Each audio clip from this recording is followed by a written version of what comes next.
नमस्कार, मैं प्रदीप कुमार सहायक प्राध्यापक हिंदी के पद पर राजकीय महाविद्यालय पीपली खरखोदा सोनीपत में कार्यरत हूँ। आज का हमारा वीडियो लेक्चर का विषय ध्रुव स्वामी की चारित्रिक विशेषताएं या कहिए ध्रुव स्वामी का चरित्र चित्रण है। ध्रुव स्वामी का चरित्र चित्रण। ध्रुव स्वामी नाटक का सबसे प्रमुख तथा केंद्रीय पात्र ध्रुव स्वामी ही है। संपूर्ण नाटक की कथा ध्रुव स्वामी के इर्द गिर्द घूमती है। वह चंद्रगुप्त की वाग्दत्ता पत्नी है, लेकिन रामगुप्त शिखर स्वामी के षड्यंत्र से न केवल ध्रुव स्वामी से जबरन विवाह कर लेता है, बल्कि राज्य भी हड़प लेता है। शकराज नाटक का खल पात्र है। वह भी ध्रुव स्वामी पर मुग्ध हो जाता है और संधि प्रस्ताव के रूप में रामगुप्त से ध्रुव स्वामी की मांग करता है। कायर रामगुप्त ध्रुव स्वामी को उसे सौंपने के लिए तैयार हो जाता है। नाटक के अंत में चंद्रगुप्त न केवल शकराज का वध करके ध्रुव स्वामी के सम्मान की रक्षा करता है, बल्कि रामगुप्त से उसे मुक्ति भी दिलाता है। नाटक के अंत में ध्रुव स्वामी चंद्रगुप्त को अपने पति रूप में पाने में सफल हो जाती है। इस प्रकार हम देखते हैं कि ध्रुव स्वामी एक ऐसा पात्र है जो नाटक में अत्यंत गतिशील रहता है। अब देखते हैं ध्रुव स्वामी के चरित्र की विशेषताएं।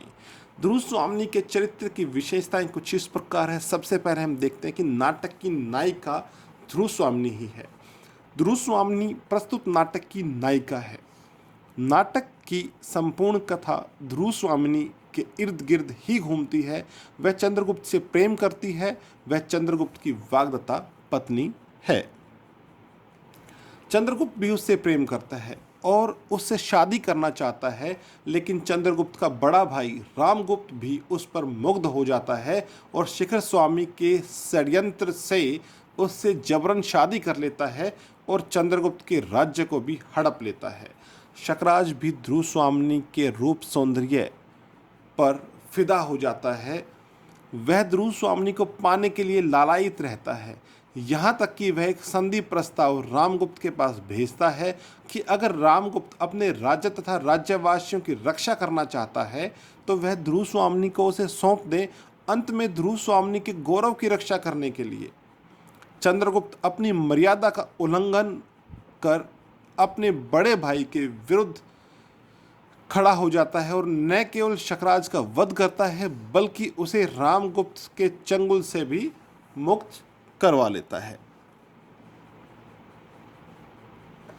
इस प्रकार हम देखते हैं कि नाटक में कथा को गति प्रदान करने में ध्रुव स्वामी की सर्वाधिक महत्वपूर्ण भूमिका है। वह नाटक के नायक चंद्रगुप्त को उसकी वीरता, पराक्रम, शौर्य और कर्तव्य की याद दिलाती है। वही दूसरी ओर नाटक के खल पात्र रामगुप्त और शकराज के कार्य व्यापारों को निर्देशित करने में भी उसकी महती भूमिका है। एक सच्ची प्रेमिका होने के साथ साथ सदियों से नारी के प्रति हो रहे अत्याचारों का विरोध कर वह नाटक में एक अन्य उद्देश्य नारी स्वतंत्रता व उसके अधिकार को भी उजागर करती है। नंबर 2, अद्वितीय सुंदरी। ध्रुव स्वामी अप्रतिम सौंदर्य की मूर्ति है। उसकी सुंदरता के कारण ही चंद्रगुप्त उसे अपना दिल दे बैठता है। उसके रूप सौंदर्य के कारण ही रामगुप्त उसे बलपूर्वक अपनी पत्नी बनाता है। शकराज भी उसकी सुंदरता पर मुग्ध है और रामगुप्त के पास संधि प्रस्ताव भेजता है कि अगर ध्रुव स्वामी उसे भेंट में दे दी जाए तो वह युद्ध की समाप्ति की घोषणा कर देगा। एक अद्वितीय सुंदरी ही इतने पुरुषों के हृदय की धड़कनों को विचलित कर सकती है। नंबर 3, परंपरागत अबला नारी। नाटक के आरंभ में ध्रुव स्वामी एक परंपरागत अबला नारी प्रतीत होती है। चंद्रगुप्त से प्रेम करने के बावजूद उसकी शादी जबरन रामगुप्त से कर दी जाती है। बिना कोई विरोध किए वह अपने आप को नई परिस्थितियों के अनुसार ढालने की कोशिश करने लगती है, लेकिन दिल से कभी भी रामगुप्त को पति रूप में स्वीकार नहीं कर पाती। लेकिन जब शकराज संधि प्रस्ताव के रूप में ध्रुव स्वामी की मांग करता है और कायर रामगुप्त उस संधि प्रस्ताव को स्वीकार कर ध्रुव स्वामी को भेंट स्वरूप उसके पास भेजने के लिए तैयार हो जाता है तो वह टूट जाती है और रामगुप्त के सामने अनुनय विनय करने लगती है। लेकिन जब रामगुप्त उसकी इस प्रार्थना को भी ठुकरा देता है तो वह बाद में विरोध पर उतर आती है। यहाँ भी उसकी कमजोरी ही प्रकट होती है जब वह स्वयं आत्महत्या करने के लिए तैयार हो जाती है। नंबर 4, व्यवहारिक और बुद्धिमान। ध्रुव स्वामी व्यवहारिक एवं बुद्धिमान है। रामगुप्त को पति रूप में स्वीकार करना भी उसकी व्यवहारिकता का ही एक परिचय है।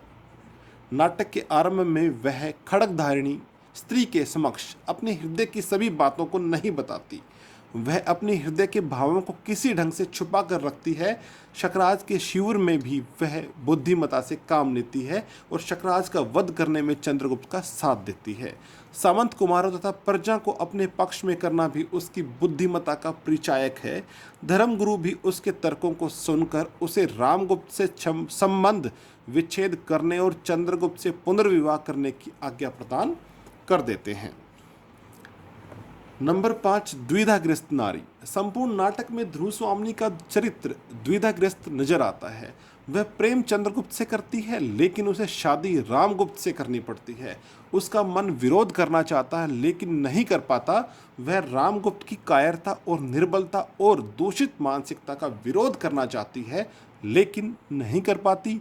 वह चीख चीख कर चंद्रगुप्त के प्रति अपने प्रेम को उजागर करना चाहती है लेकिन नहीं कर पाती। लेकिन नाटक के अंत में आते आते उसकी यह दुविधा दूर हो जाती है। वह खुलकर रामगुप्त का विरोध भी करती है और चंद्रगुप्त से अपने प्रेम को स्वीकार भी करती है। वह मानती है कि वह निश्चित रूप से चंद्रगुप्त से प्रेम करती है। इसके बाद नंबर 6 पर है नारी सुलभ गुणों से युक्त। ध्रुव स्वामी नारी सुलभ गुणों से युक्त है। वह प्रेम, दया, क्षमा जैसे गुणों की साक्षात मूर्ति है। चंद्रगुप्त से प्रेम करना और चाहकर भी उसे भुला न पाना जहाँ उसके प्रेम का परिचायक है, वहीं रामगुप्त के साथ जबरन बंधी रहना भी उसके नारी सुलभ मजबूरी को प्रकट करता है। नाटक में कई स्थान पर उसका यह प्रेम जाने अनजाने छलक भी उठता है। जब चंद्रगुप्त उसे बचाने के लिए शक शिविर में जाने की बात करता है तो वह अपने आप को नहीं रोक पाती है और सबके सामने उसे आलिंगन कर लेती है और कहती है, नहीं, मैं तुमको जाने नहीं दूंगी या नहीं जाने दूंगी। एक नारी होने के नाते ध्रुव स्वामी क्षमा और दया की भी मूर्ति है। वह कोमा और मिहिर देव को शकराज का शिव ले जाने की सहर्ष आज्ञा प्रदान कर देती है। नंबर 7, आत्मगौरव की भावना से ओतप्रोत स्त्री। ध्रुव स्वामी आत्मगौरव की भावना से ओतप्रोत है। जबरन रामगुप्त से विवाह होने के कारण वह उसे पति रूप में मन से कभी स्वीकार नहीं करती। उसकी आत्मा उसे कभी इसकी स्वीकारोक्ति नहीं देती। अपने आत्मगौरव की रक्षा के लिए वह तब रामगुप्त के आगे अनुनय विनय करने लगती है जब रामगुप्त उसे शकराज के पास भेजने की बात को स्वीकार कर लेता है।